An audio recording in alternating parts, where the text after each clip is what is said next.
Yo, what's going on guys, Golem here, welcome back to another BFA profession gold making guide pretty much. Now I'm going to cover engineering in this video. I'm also going to talk about how to make gold with engineering in general, not just from BFA, so I'm going to add old content as well. Because I think engineering might be the best, or one of the best professions to make gold with if you include old content. So we're going to include some old content, but it's not going to be too much. Now if we start with the BFA portion, then one of my most steady gold making ways is making these maces right here. You can also make different kind of mace and a couple of bows and a gun as well. And the gun, this one requires the same. They are both honor professions or honor recipes. You can buy them with the marks of honor. And these two right here you need to grind reputation for. And since this is one of my, I think this is my fourth alt character.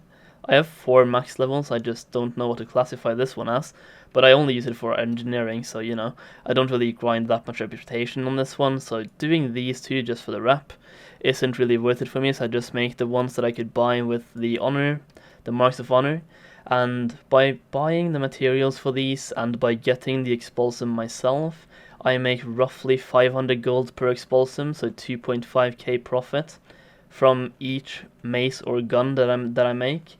I sell them for roughly anywhere from 3 to 4k each. It all depends on what time of the day I sell them on and how the market is right when I'm trying to sell them. But if I sell them for 4k each, then I make a little bit more.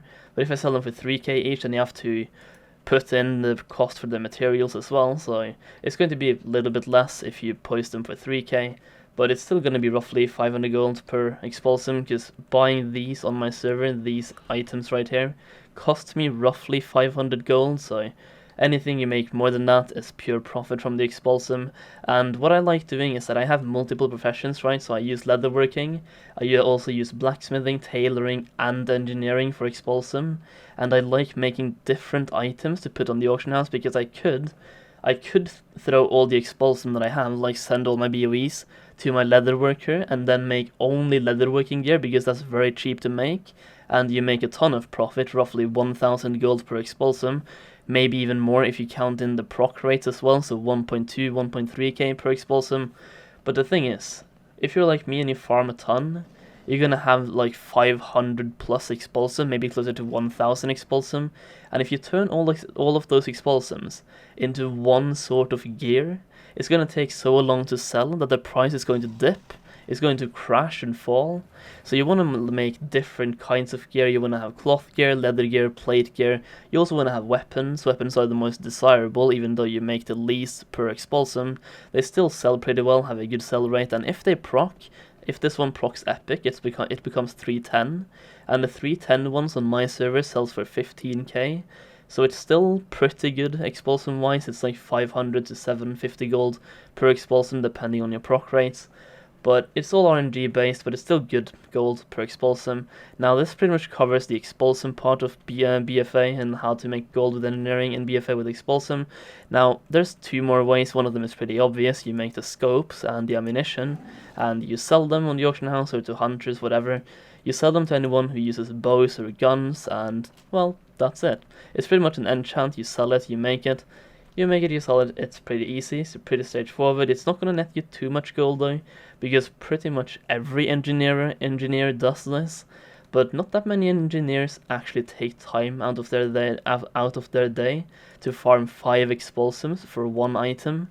So making this one could net you more profit. And the last way I'm going to talk about right now, there's going to be very few people doing this, so you could be, if you're like me, nobody on this server has made this yet, so you could control the market entirely and charge whatever you want. And it's going to be, I don't even have the recipe, I don't have it learned at least, because I'm only 149 and you need max proficiency to learn the recipe for the mount. But this recipe right here for the mount that I have in my bags requires max proficiency, and I don't have that. It drops from the mother load on Mythic from the last boss. Now it's almost 100% drop rate, but not entirely. I would say it's roughly 60, 70, 80%, because most people that report the feedback say that they got the item on their first try. But then there are a couple of posts in between that say they had to do a second try or a third try to get it, but I haven't really seen anyone doing more than 3 tries to get this. And it could even be a troll post, it could just be them trolling, so it could be 100%, but I'm not sure. I haven't really read all of the comments on Wowhead about this, but it's a pretty high drop chance. I got it on my first try at least, and it's a long process. Let me just cross out this one now. It's a long process to actually acquire this mount, but if you think about it, it's not that long, but what's long is that you have to farm these materials in the Motherlode dungeon on Mythic, on Mythic difficulty, and you can pretty much only do that once per week, but I have this theory. I have this theory that you can reset the mobs or join a different group, because even if you complete a Mythic dungeon, you should be able to join another group for the same dungeon. The only thing is you're going to be loot locked, so you can't loot any items from the bosses or anything. You can't loot those, so you're going to be loot locked for the bosses, but you should still be able to loot the mobs. And even if you can't loot the mobs, all you have to do is to pretty much mine the mobs. You mine them, but you have to have engineering to mine them.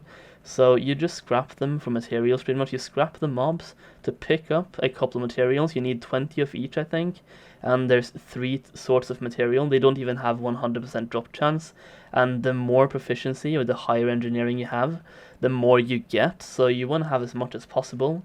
And we're also going to talk about how to get more. So you can see when I'm opening my engineering right now, you can see 149 plus 45, and that comes from this one that you can also make with engineering, your headpiece pretty much.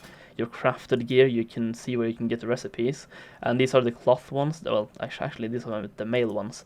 This should be the cloth ones. Yes, there we go. So Heart of Azeroth level 14, 17, 20 and 23 are when you unlock your powers. So what do these powers do? The first trait, if I can just go there right now, it gives you plus 25 engineering, and the second one gives you nothing, and then the third trait gives you plus 30.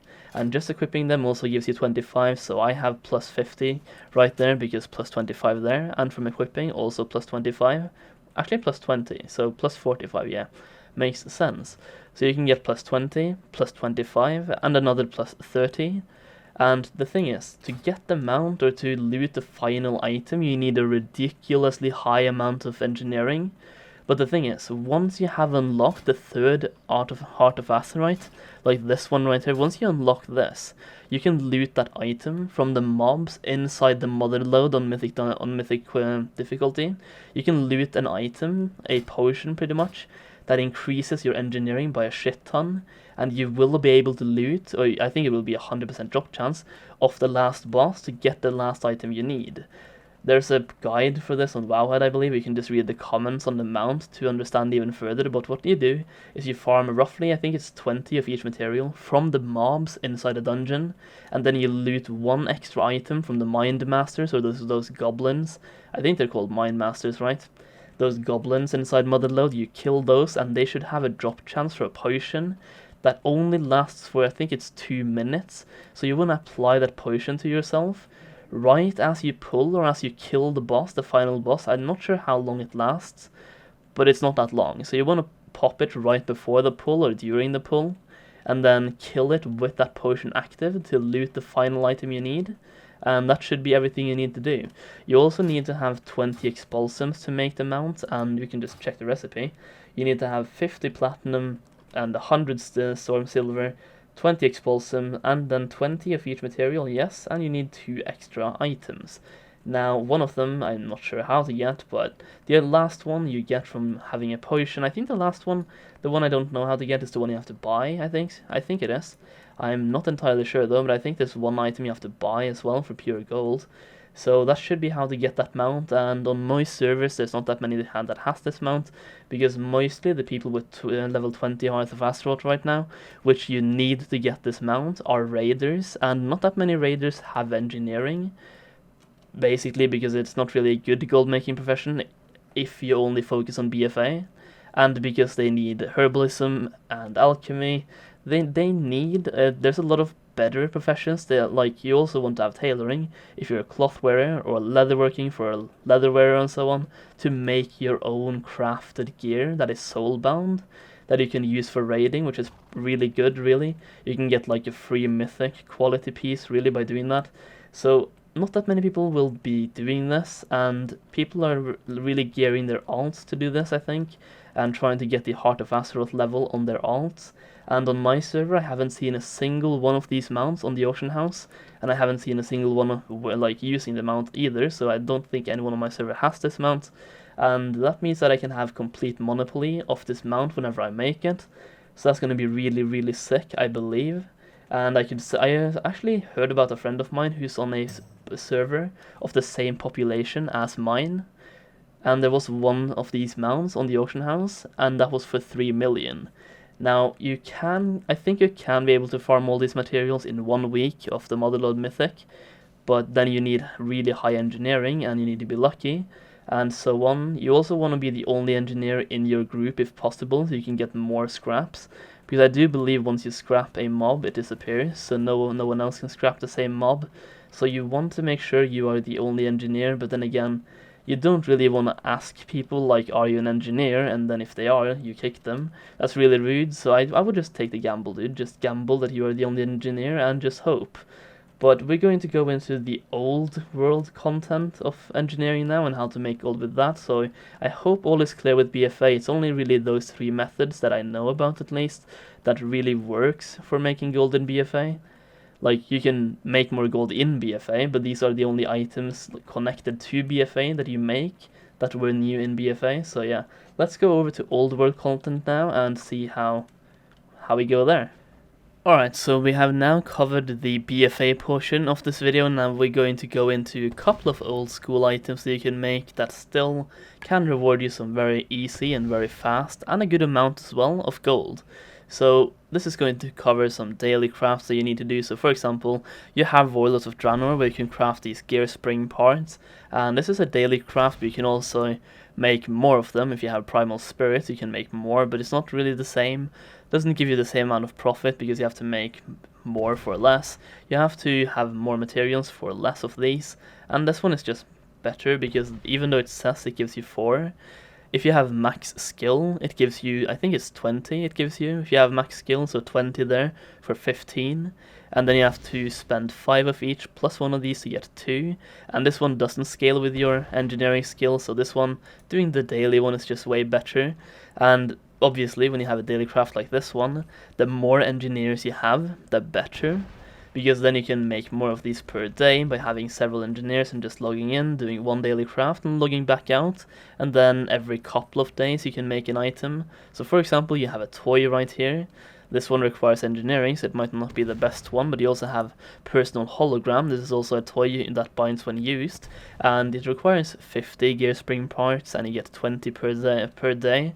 So if you do the daily crafts for 5 days, you can make 2 toys and sell them. And that is per engineer, so even before, like, imagine you have 10 engineers, how much gold you would make only with this. And there will be people buying these items because people are collectors. They are looking to finish out their collection, whether it be pets, mounts, achievement points, or toys. So if you have a toy you can make or a battle pet you can make, definitely make them and try to sell them for as much as possible. You also have fun items like the swap blaster, but don't think that one's going to sell. You also have this one, the World Shrinker, and you have some pets as well that I don't think I can actually make. Well, I have 3 pets right here, I think there's more as well. And they require the same amount of daily parts, like gear spring parts, and you can make them and try to sell those as well. Just find out which item sells the best and for the highest price on your server and make most of those, but don't invest all of your gear spring parts into one item, because it still will be difficult to sell. So you want to make a good couple of each item and try to sell them. So make 2 personal holograms, 2 of each battle pet. Maybe make 1 of the engineer toys as well and see if people buy those still.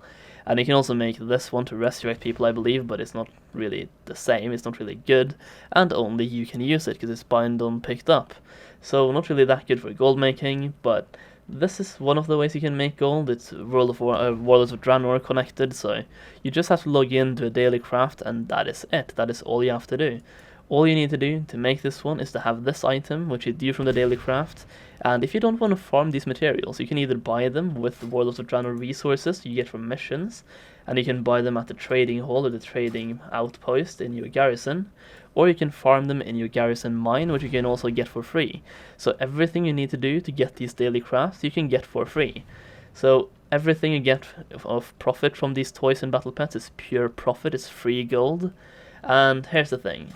While we're doing daily crafts, there's one more thing you can do. Unfortunately, I do not have the recipe for this, but I do know how it works. So pretty much you get the recipe for the Sky Golem, and you have to do one daily craft for an entire month, and you have to make Jard's Peculiar Shard or something. Jard's Peculiar is something, you have to make those once per day. Yeah, I don't really want to join your guild, bro. Why do you do this? Yeah. You make those once per day for 30 days, and once you have 30 of the Jard's Peculiar item, you can make the mount, which is really good. And on my server it sells for 300k, which is also really good, and that's for 1 month. And here's the thing, like, this is when it comes in again, having more alts. So let's say you have 10 engineers, and they all have that recipe, and you can make 1 mount per engineer per week, per month, I mean. So one mount, 1 Sky Golem per engineer per month. So if you have a full realm, 10 engineers only doing this, you log in for 2 minutes, 2 minutes per day, do a daily craft, do the Warlords of Draenor daily craft, and do the Jard's Peculiar Shard, or the Sky Golem daily craft as well, and then after a month you turn those into battle pets, toys, and the Sky Golem, you send them all to a bank character and make gold. Now if you have, like, it makes you 300k depending on your server for 1 Sky Golem, which means that every engineer you have will make you more than 1 month of game time just by selling 1 item, which is a Sky Golem. So it's a really good way of making gold, but then you need to have the recipe, and you also might need to farm some items to do the daily craft for the Jard's Peculiar item, which I do believe is ghost iron ore you need for that craft, so you might have to farm those. Or even if you buy them from the auction house, you will still make a ton of profit just by selling the mount and doing the craft. So it's still really good, but yeah, that's it for the engineering guide, dudes. I hope you enjoyed different ways to make gold, BFA, Warlords of Draenor, and also Mist of Pandaria. All the 3 latest expansions, really, except Legion, but, well, I didn't really play that much in Legion. I gave up pretty fast. It wasn't really my expansion to play. It was too, not Astrite, I was about to say Astrite, but too artifact power. Like 2 artifact power dominant, but I'm not here to talk about Legion now. I do hope you enjoyed this engineering guide though. If you did, then leave a like on it, and I'll see you around. Peace.